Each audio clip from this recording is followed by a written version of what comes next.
तेरे सेठ को बोलना कि मेरा सस्पेंशन खत्म हो गया है। कल से उसका एक भी पोपट मेरा एयरपोर्ट क्रॉस नहीं करेगा। Our mission will be to destroy the Chaudhary syndicate, जिसका सबसे ज्यादा कॉन्ट्रबैंड यहाँ मुंबई में होता है। Hello everyone and welcome to RK review. आज हम बात करेंगे एक नई रिलीज का जिसका नाम है तस्करी द स्मगलर्स वेब। कोई मूवी नहीं है, ये एक वेब सीरीज है जिसे नेटफ्लिक्स पर रिलीज किया गया। ऑलमोस्ट 7 एपिसोड्स हैं इसके। सारे एपिसोड्स लगभग 35 मिनट से लेकर 45 मिनट तक के हैं। लास्ट वाला जो एपिसोड है वो लगभग 1 घंटे का है। लग्जरी चीज़ों का शौक रखते हैं, कस्टम्स कितना है ये नहीं पता है, तो फिर ये सीरीज आप सबके लिए है। कोई दिक्कत वाली बात नहीं है। अगर आप इन चीज़ों के बारे में नहीं भी जानना चाहते हैं तो भी ये सीरीज़ एक बहुत बढ़िया और ग्रिपिंग स्टोरी टेलिंग के साथ ही रिलीज़ किया है। जॉनरा की बात करूं तो इसे क्राइम थ्रिलर भी कह सकते हैं।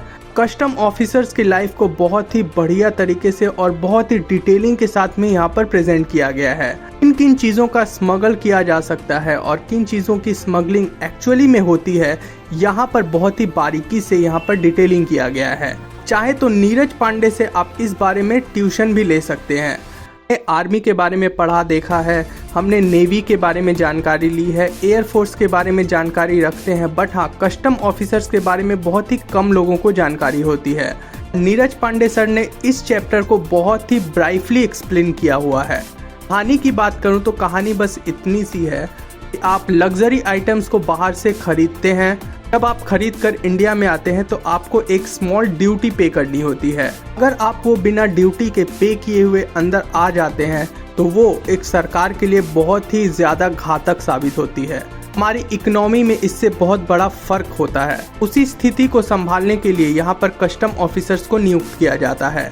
डिटेलिंग में देखते हैं, समझते हैं और उसके बाद आपको भारत में एंट्री मिलती है या किसी भी देश में एंट्री मिलती है। कॉन्सेप्ट वाकई में नया है और बहुत से लोगों को बहुत सारी चीज़ें देखने को और सीखने को मिलेंगी। हाँ, इससे गलत चीज़ें मत सीख लीजिएगा। यहाँ पर जिन लोगों को हीरो बनाने की कोशिश की गई है वो एक्चुअली में उसके हकदार हैं। ये वही लोग हैं जो गवर्नमेंट का भरपूर साथ देते हैं हमारी इकोनॉमी को संभालने में। इन लोगों का वाकई में बहुत बड़ा योगदान होता है।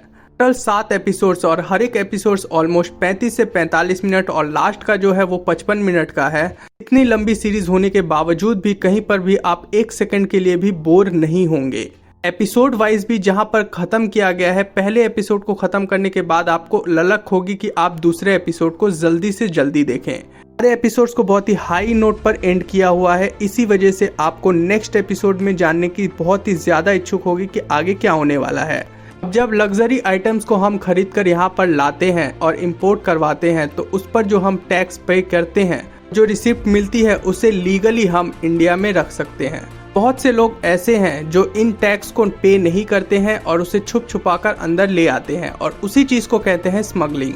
ये स्मगलिंग कौन करवा रहा है, कैसे करवा रहा है, इससे हमें क्या नुकसान होगा और उसका क्या फ़ायदा होगा, यही सब आपको जानने को मिलेगा। वो लोग कौन है और कैसे काम करते हैं और कस्टम ऑफिसर्स कैसे इनके पीछे पड़े रहते हैं, एट लास्ट वो लोग इसे पकड़ पाते हैं या नहीं, यही सब जानने के लिए आपको ये सीरीज देखनी पड़ेगी। स्क्रीन प्ले वाकई में काफ़ी इंगेजिंग और ग्रिपिंग है। स्टोरी टेलिंग वाकई में बहुत ही बढ़िया है। कैमरा एंगल्स बहुत ही बढ़िया है। आपको लगेगा ही कि आप नीरज पांडे के ही सीरीज देख रहे हैं। प्रेजेंट को पास्ट में जोड़कर और पास्ट को प्रेजेंट में एक साथ जोड़कर कैसे स्क्रीन प्ले को इंटरेस्टिंग बनाया गया है वाकई में काबिले तारीफ है। ट्विस्ट एंड टर्न्स वाकई में काफी बढ़िया है। आपके मुंह खुला का खुला रह जाएगा। जब आप क्लाइमैक्स में पहुंचोगे तो आप नहीं सोचे होंगे वही वहां पर होगा।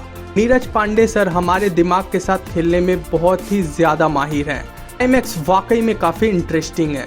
बीजीएम भी इस सीरीज का वाकई में काफी बढ़िया है। गाने इसमें कहीं पर भी नहीं है। परफॉर्मेंसेस की बात की जाए तो सभी ने काफी बढ़िया परफॉर्मेंस दी है। इमरान हाशमी के ऊपर ये लाइन बिल्कुल फिट बैठती है। पूरा बॉलीवुड एक तरफ और इमरान हाशमी एक तरफ का काफी बढ़िया तरीके से इस्तेमाल किया गया है।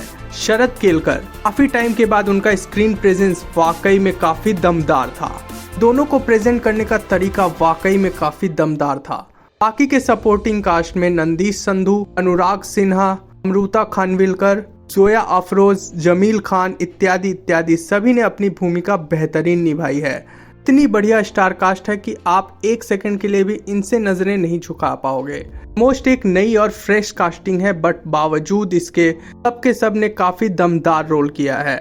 ऐसे इसे नेटफ्लिक्स में रिलीज़ किया गया है तो इसका मतलब ये नहीं है कि आप इसे फैमिली के साथ नहीं देख सकते हैं। आप पूरे फैमिली के साथ इसे आराम से देख सकते हैं। कहीं पर भी किसी तरह का वल्गैरिटी नहीं है, किसी भी तरह के कोई गंदे सीन्स नहीं है, ना ही ज़्यादा वॉयलेंट है। थोड़ी बहुत यहाँ पर गाली गलौज हैं बट वो भी काफ़ी लिमिटेड है। चलिए अब हम बात कर लेते हैं इसके रेटिंग की। तो मेरी तरफ से इस सीरीज़ को 5 में से 4.2 स्टार्स। दोस्तों अगर आपने इस सीरीज़ को देखा है तो कैसा लगा ये मुझे नीचे कमेंट में करके ज़रूर बताएं, और अगर नहीं देखा है तो आप इसे जाकर नेटफ्लिक्स पर देख सकते हैं। आने से पहले अगर आपको ये रिव्यू अच्छा लगा तो वीडियो को लाइक कर दीजिए, शेयर कर दीजिए, और हाँ चैनल को सब्सक्राइब करना बिल्कुल मत भूलिएगा। और हाँ वो नोटिफिकेशन का घंटा ज़रूर दबा दीजिएगा जिससे मेरे आने वाले वीडियोज़ के बारे में आप सबको पहले से पता चले। तो मिलते हैं आपसे नेक्स्ट वीडियो पर।